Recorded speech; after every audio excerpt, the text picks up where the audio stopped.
नमस्कार, express news Bharat देख रहे हैं आप। और विश्व पर्यावरण दिवस, एक बड़ा सवाल कि क्या पर्यावरण मुद्दा नहीं हो सकता?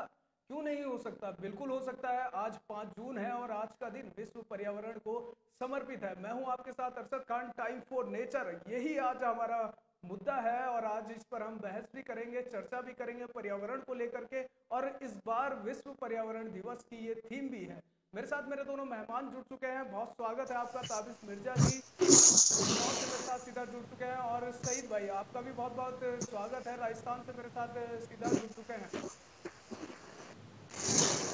सईद साहब, सबसे पहले मैं आपके पास आना चाहूँगा, पर्यावरण कितना जरूरी है और आज विश्व पर्यावरण का दिवस भी मनाया जाता है पूरी दुनिया भर में, क्या कुछ कहना चाहेंगे आप? सबसे पहले तो आपका धन्यवाद कि आपने मुझे इनवाइट किया। और सभी को, सभी दर्शकों को, आप जो लोग में शामिल है, उन सबको विश्व पर्यावरण दिवस की मेरी तरफ से बहुत बहुत शुभकामनाएं। और उम्मीद है कि हम लोग इसके प्रति जागरूक होंगे और इस पर्यावरण के सुधार के लिए हम अपना योगदान देंगे। पर्यावरण और मानव, ये दोनों एक दूसरे के पूरक हैं और एक दूसरे की सुरक्षा के लिए हैं।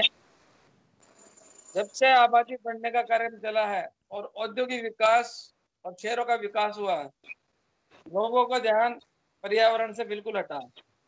और यही वजह है कि ग्रीन हाउस गैसों का प्रकोप ज्यादा बढ़ा है और उससे पर्यावरण का जो संतुलन है वो बिगड़ गया। लोगों ने जंगली जानवरों के शिकार को अपना धंधा बना लिया, अवैध लकड़ी की कटाई धंधा बना लिया। जबकि ये लोग, ये पर्यावरण की, जंगली जानवर हो, पेड़ पौधे हो, पानी हो, जीव जंतु हो, पक्षी हो, ये सब इंसान के फायदे के लिए है। जिस तरह हम अपने घर की सफाई करते हैं, उसी तरह ये जीव जंतु, पेड़ पौधे, पानी, पूरे पर्यावरण की सफाई करते हैं, जो हमारे बस की नहीं है। कुदरत ने एक ये अजीब और बहुत बड़ी नियामत हमें दी है, और ये प्राकृतिक तरीके से पर्यावरण की सफाई का एक साधन है जो कुदरत ने हमें दे रखा है। हमें हमारे आसपास के पर्यावरण का बचाव करना चाहिए। और कुछ भी नहीं हो सकता तो साल में एक पेड़ तो कम से कम हमें सबको लगाना चाहिए। आज पर्यावरण दिवस के अवसर पर हमें प्रतिज्ञा लेनी चाहिए। बिल्कुल, एक पेड़ जरूर लगाना चाहिए। हालांकि यदि आप एक पेड़ काटते हैं तो उसके बदले में, उसके एवज में 10 पेड़ हमको लगाने चाहिए। ये बहुत जरूरी है पर्यावरण को सुरक्षित रखने के लिए। ताबिज मिर्जा, आपके पास आना चाहूंगा, क्या कुछ कहना चाहेंगे आप? देखिए अर्षद, सबसे पहले मैं पर्यावरण दिवस की एक्सप्रेस न्यूज की टीम को शुभकामनाएं देना चाहता हूं, और साथ साथ आप लोगों को ये भी अवगत कराना चाहता हूं कि देश के अंदर और यूपी के अंदर के पेड़ों को काटा जा रहा है। और अगर हम बात करें खनन की, तो नहर को सीना चीरकर उसमें से खनन निकाला जा रहा है, कि जो आने वाला एक महाकाल भी हो सकता है। अगर मैं बात करूं जानवरों की, तो जानवर, जीव जंतु सब एक हैं। लगातार शिकार जंगलों में खेला जा रहा है, लगातार वन माफिया पेड़ों को काट रहे हैं, लेकिन सरकार इस तरफ बिल्कुल भी ध्यान नहीं दे रही है। अक्षर, अगर हम बात करें खनन की, तो खनन, रात दिन खनन चल रहा है, जंगलों से खनन निकल रहा है, जिससे जीव जंतु बहुत परेशान है। तो सरकार को इस तरफ भी अपना ध्यान देना चाहिए। अक्षर जी। बिल्कुल बिल्कुल, ताबिज आपकी बात से सहमत हूँ। हालांकि ऐसा नहीं है कि सरकार ने वन सुरक्षा को लेकर, पर्यावरण सुरक्षा को लेकर नियम नहीं बनाए हैं, कानून बनाए गए हैं, लेकिन क्या उनकी पैरवी सही तरीके से की जा रही है? क्योंकि लगातार वन्य जीव तस्कर वन्य जीवों की तस्करी कर रहे हैं। पर्यावरण को नुकसान पहुंचाने वाली बात जहां तक है, तो लगातार पेड़ों का कटान हो रहा है, अवैध तरीके से कटान किया जा रहा है, अवैध खनन भी चल रहा है, खनन भी खूब कराया जाता है, बड़ी मात्रा में खनन होता है। जो नदी नदी और जो हमारे झरने हैं, जो हमारी प्रकृति है, उसके स्वरूप को लगातार बिगाड़ने का काम कर रही है। सही साहब, आपके पास आना चाहूंगा। एक बड़ा सवाल है, जो आधुनिकीकरण जो किया जा रहा है, लगातार विकास की तरफ हम बढ़ रहे हैं, तो जो जंगल कभी पेड़ पौधों और प्रकृति से भरपूर हुआ करते थे, वो आज जो है कंक्रीट में बदलते चले जा रहे हैं।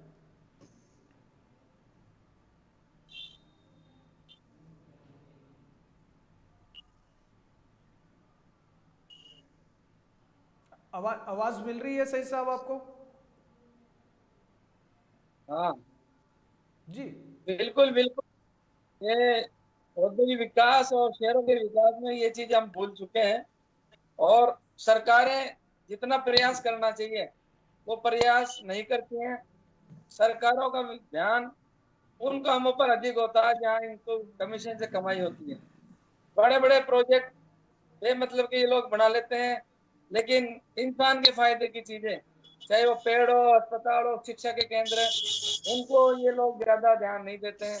और इसका खामियाजा हमें सबको भुगतना पड़ता है।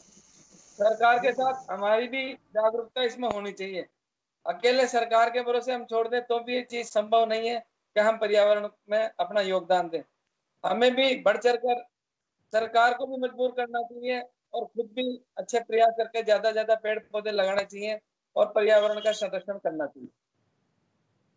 एक सवाल है कि क्या मनुष्य कितना जागरूक है। केरल में हाल ही में एक घटना हुई है जिसमें एक हथनी को जो है बम या पटाखे एक अनानास के अंदर जो है हाथी को खिला दिए गए, जिससे उसकी मौत हो गई है। तो क्या यही मनुष्य की जागरूकता है या यही उसका वन्य जीव संरक्षण नियम है? आवाज थोड़ी कट रही है, आवाज थोड़ी आपकी कट रही जी। है, मुझे जी। मुझे आवाज मैं कम आ रही है। मैं अपना सवाल दोहराता हूं सही साहब कि केरल में एक घटना हुई है जिसमें एक हाथी को जो है जी जी। विस्फोटक भरा अनानास खिला दिया जाता है। तो क्या यही वन्य जीव संरक्षण अधिनियम है या यही हम पशु नहीं प्रेमी जो नहीं, हम ये बनकर दिखाते हैं? ये एक बहुत बड़ा अपराध है। ये एक बहुत बड़ा अपराध है। इस तरह से हम जंगली जानवरों की अगर हत्या करेंगे तो प्रकृति भी हमें माफ नहीं करेगी और इसका खामियाजा भुगतना पड़ेगा। पेड़, जंगली जानवर कोई भी हो, शेर हो, बगैरा हो, हाथी हो, ये सब हमारे पर्यावरण की सफाई का काम करने वाली चीजें हैं। और जिस जी। तरह से उस हथनी के साथ अनानास में पोटाश और बारूद मिलाकर उसको खिलाया गया, तो ये एक बहुत गंदी सोच और निंदनीय है और इंसान के लिए बहुत गलत कदम है ये। ऐसा नहीं होना चाहिए। हमें तो इन जानवरों की सुरक्षा करनी चाहिए। सरकारों ने पर्यावरण सुरक्षा के लिए बहुत बहुत बड़ी चीजें बनाई हैं, वन जी। सेंचुरियां बनाई हैं, बहुत बनाई हैं। ये अलग बात है कि उनमें अवैध शिकार सरकारी कर्मचारियों के मिलीभगत होते रहते हैं। हमें ऐसे अपराधियों का पर्दाफाश करके उनको कड़ी से कड़ी सजा दिलानी चाहिए।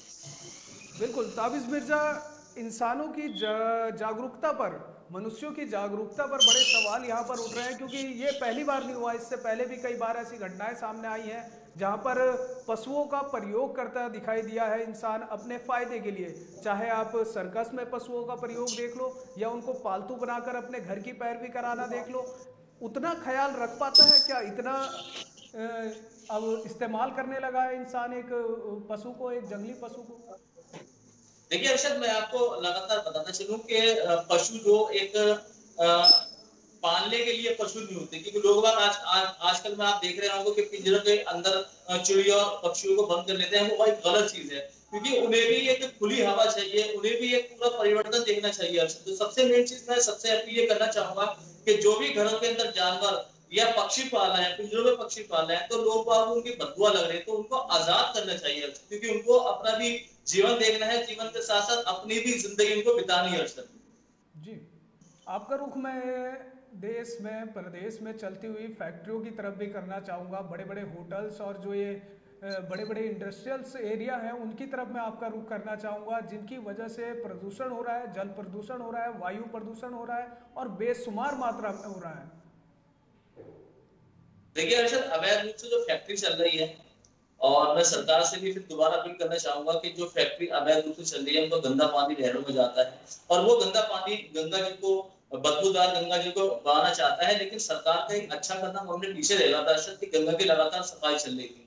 आपने देखा होगा कि लॉकडाउन को चलते गंगा बिल्कुल शुद्ध हो चुकी थी, बिल्कुल नील पानी हो चुका था। तो मैं सरकार से फिर दोबारा ये अपील करना चाहता हूँ कि जो अवैध रूप से फैक्ट्री चल रही है, सरकार उस पर बिल्कुल बंदिश कर दे उन फैक्ट्री को, जो गंदा पानी गंगा जी में जाता है, गंगा को दूषित किया जाता है। जी जी। सही साहब, आपके पास आना चाहूँगा कि कोरोना काल में कोविड-19 भले मनुष्यों के लिए हानिकारक साबित हुआ है, लेकिन पर्यावरण को इसने काफ़ी फायदा पहुंचाया है। इस समय वातावरण काफ़ी शुद्ध है, काफ़ी अच्छी तस्वीरें जो है नासा ने भी उपलब्ध कराई हैं। क्या कुछ कहना चाहेंगे आप?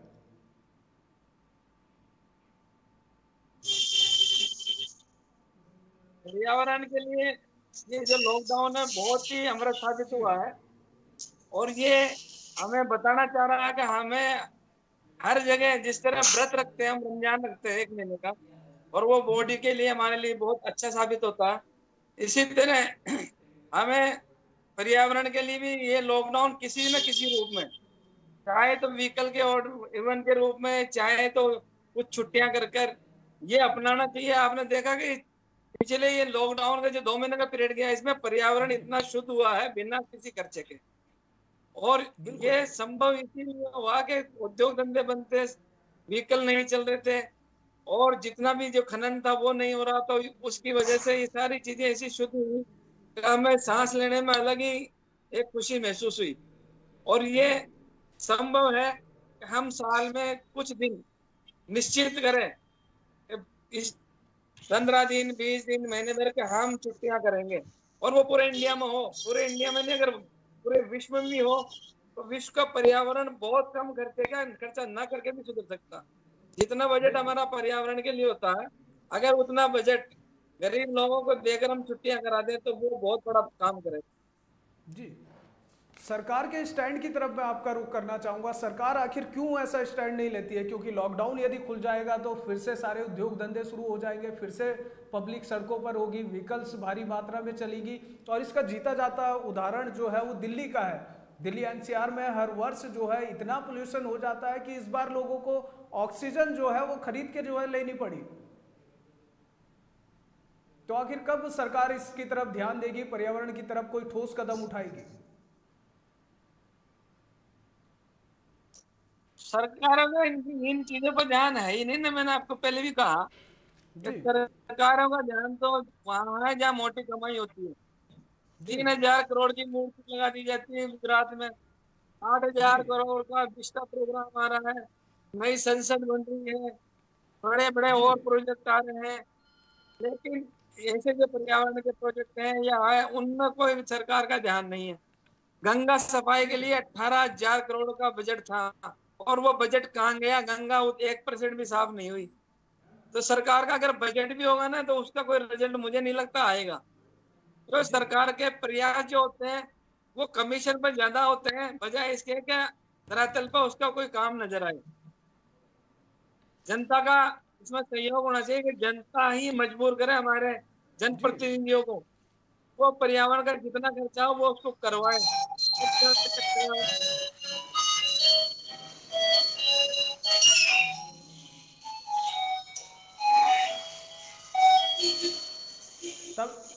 ताबिज़ मिर्जा, आपकी तरफ आना चाहूँगा मैं। उत्तर प्रदेश में यदि बात की जाए तो क्या अभी तक कुछ योगी सरकार की तरफ से ऐसे कदम उठाए गए हैं जो पर्यावरण को सुरक्षित रखने में या पर्यावरण को सही रखने में लाभदायक हुए हैं?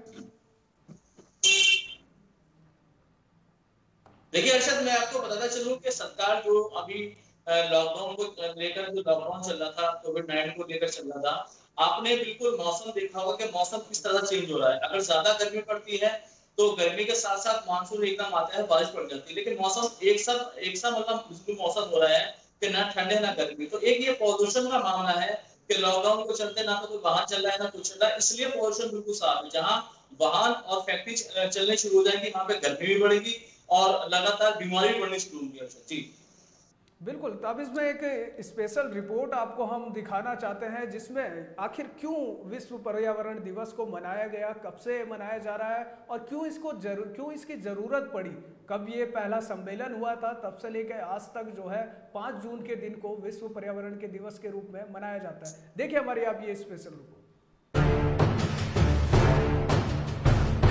5 जून यानी कि विश्व पर्यावरण दिवस। आज के दिन को पूरी दुनिया में विश्व पर्यावरण के रूप में मनाया जाता है ताकि ज्ञात हो कि पर्यावरण हमारे जीवन का हिस्सा है। प्रकृति से हम हैं, प्रकृति हमसे है। पर्यावरण का अंत होना मनुष्य जीवन के अंत होने के बराबर है। आज के दिन सन 1972 में संयुक्त राष्ट्र संघ ने स्वीडन में विश्व भर के देशों का पहला पर्यावरण सम्मेलन आयोजित किया था। पहले सम्मेलन में 119 देशों ने भाग लिया और पहली बार एक ही पृथ्वी का सिद्धांत मान्य किया था, जहां से संयुक्त राष्ट्र पर्यावरण कार्यक्रम UNEP का जन्म हुआ और तब से लेकर आज तक 5 जून को विश्व पर्यावरण के लिए समर्पित कर दिया गया। वहीं दूसरी और छोटी बड़ी फैक्ट्रियों से होने वाले प्रदूषण ने भी लोगों का सांस लेना तक दुर्भर कर दिया है। वहीं लगातार वन्य पशुओं के शिकार और दुर्घटनाओं से वन्य जीवों की संख्या में भी भारी गिरावट हुई है। पर्यावरणविद और सरकारों के लगातार स्टैंड लेने के बाद भी आज के दौर में पर्यावरण उतना सुरक्षित नहीं है जितना कि आज से 50 साल या फिर 100 साल पहले था। मनुष्यों की अमानवीय घटनाओं से ही हर साल जंगलों में आग लगने और प्राकृतिक आपदाओं से प्रकृति का एक सुंदर हिस्सा नष्ट हो जाता है। हमें ज्ञात हो कि प्रकृति हमारे धरोहर और इसको सुरक्षित रखना हमारा कर्तव्य है। ऐसे कई उदाहरणों से प्रकृति ने मनुष्यों को संकेत दिए हैं, जैसे कि ओजोन लेयर का लगातार क्षीण होना, ग्लेशियरों का पिघलना। हमें समझना चाहिए कि पर्यावरण, जैव विविधता जैसे मुद्दों पर हमें गंभीर होना है। इसके लिए जागरूक होना हमें प्राथमिकता बनानी होगी, तभी जाकर मनुष्य जीवन सफल हो पाएगा। बिल्कुल, तो मनुष्य जीवन को सफल बनाने के लिए पर्यावरण कितना जरूरी है उस पर आधारित थी हमारी ये स्पेशल रिपोर्ट। ताबिज़ मिर्जा, लगातार हिम ग्लेशियर और ओजोन लेयर जो है वो क्षीण होती चली जा रही थी। काफ़ी फर्क पड़ेगा इस बार लॉकडाउन लगने से, क्योंकि पर्यावरण काफ़ी साफ हुआ है। लेकिन अभी भी जो है सरकार की तरफ से लगातार वादे दावे किए जा रहे हैं, कोई ठोस कदम नजर नहीं आया है। ताबिज़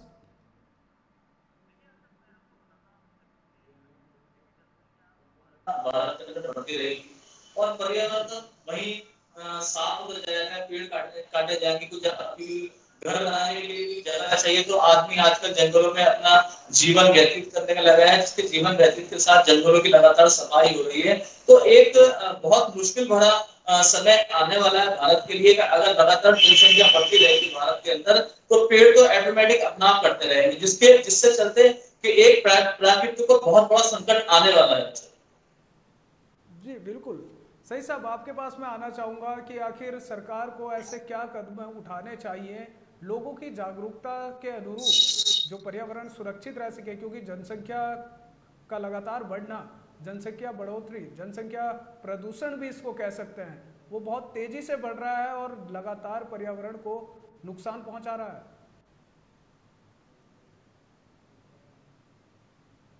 सही साहब, शायद आपसे संपर्क मेरा टूट चुका है। अब इस आपसे मैं लेना चाहूंगा, जनसंख्या बढ़ोतरी एक जी जी सही साहब, आवाज आई आपको? जनसंख्या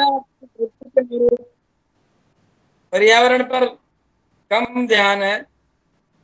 जनसंख्या वृद्धि जब होती है तो उसको हर चीज चाहिए, उसका खाना भी चाहिए, रहने के लिए जगह भी चाहिए, गाड़ी घोड़े भी चाहिए, लेकिन इस तरफ हमें सुविधा चाहिए। गवर्नमेंट कई पाबंदियां लगाती है, जैसे मान लो बच्चों पर लगाई कि 2 से ज्यादा बच्चे नहीं होने चाहिए, होंगे तो सरकारी नौकरी नहीं मिलेगी। ऐसे ही बहुत सारी सुविधा है कि इनकम टैक्स लगेगा। गवर्नमेंट को एक काम ये भी करना चाहिए कि हर व्यक्ति को हर साल एक पेड़ लगाना चाहिए, और वो पाबंदी करे, बाकायदा उसके पालने की जिम्मेदारी उसको दे। अगर ये पाबंदी गवर्नमेंट इस तरह पर कानूनी रूप में आ जाए तो मैं कह रहा हूँ पर्यावरण 10 साल में इतना बढ़िया हो सकता है जिसकी हम कल्पना भी नहीं कर सकते। और ये कोई ज्यादा बड़ी बात भी नहीं है, इसमें खर्चे की जरूरत नहीं है। आदमी 50 रुपए का पेड़ खरीद करके उसको मेरे घर के सामने जमीन पड़ी तो मैं लगा सकता हूँ और मैं उसको देख रेख भी कर सकता हूँ। सरकार का इसमें प्रयास होना ही चाहिए कि वो वायु प्रदूषण, ध्वनि प्रदूषण, कारखानों पर उसके पूरे संरक्षण के उपाय करने की जिम्मेदारी उस पर ठोके। लेकिन कानून बहुत है प्रदूषण दूर करने के, लेकिन अधिकारी कारखाने वालों से मिलकर अपनी कमाई करके खत्म हो कर लेते बजाय उपाय के। जी ताबिज़ फाइनल कमेंट दीजिए आप। देखिए अर्शद, सईद जी ने जो बात कही है वो कहीं कहीं सही भी है और कहीं कहीं गलत भी है, लेकिन मैं ये मानना चाहता हूँ कि सरकार की इसमें क्या गलती है।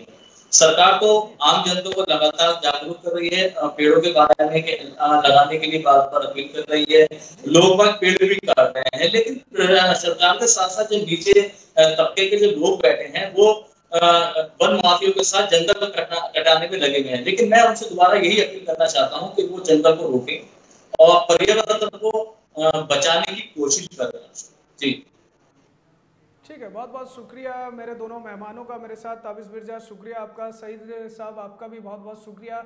आज का मुद्दा कुछ खास है हमारे जीवन में, क्योंकि पर्यावरण ही हमारा मनुष्य जीवन को सफल बनाने का एकमात्र जरिया है। हमको बिल्कुल ऐसे ही पर्यावरण को सुरक्षित रखना है जैसे कि हम अपने आप को सुरक्षित रख रहे हैं इस कोरोना काल में। और कोरोना काल जो है लाभदायक भले ही साबित हुआ है पर्यावरण के लिए, लेकिन हम कभी ये ना भूलें कि आगे भी यदि मनुष्य को जीवन जीना है, जीवन व्यतीत करना है, इस विश्व में रहना है सुरक्षित, तो पर्यावरण को सुरक्षित रखना ही होगा। हमें इसके लिए खुद भी जागरूक होना पड़ेगा और दूसरों को भी जागरूक करना पड़ेगा। मेरे साथ फिलहाल इतना ही। देखते रहिए एक्सप्रेस न्यूज़ भारत। नमस्कार।